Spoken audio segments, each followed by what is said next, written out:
On July 24, 1812, French Emperor Napoleon Bonaparte started a war campaign against Russia, stating officially that he wanted to liberate Poland from the threat of Russian rule, but other reasons stated that Napoleon wanted Russia to cease trades with British merchants.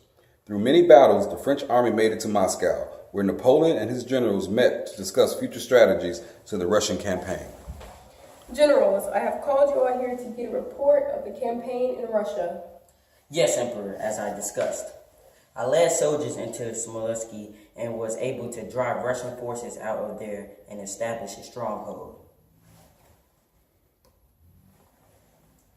However, we lost a couple hundred men, and the morale of the soldiers are decreasing with lack of food in these cold days here.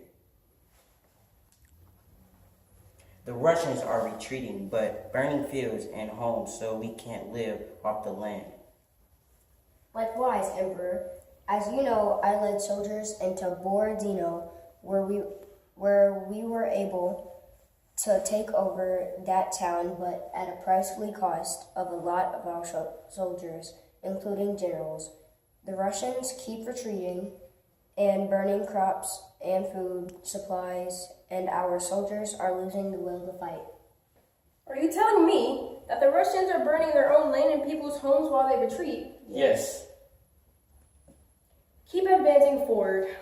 The Russians will surrender. I'm headed back to France to protect my seat as emperor. The war continued with great disappointment on Napoleon's behalf. Although the French armies won the battles, they also suffered greatly in personnel loss, from casualties of war, desertion, sickness from the brutal Russian winters, and starvation. Now known as the scorched earth method, is where crops are burned and supplies are burned so the opposing forces cannot use them to survive. In the beginning of the Russian campaign, Napoleon had a standing army of roughly 400,000 soldiers.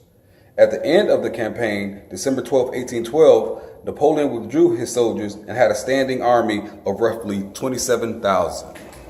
I am Napoleon Bonaparte, and to this day, I am considered one of the greatest military leaders of all time. Vive la France!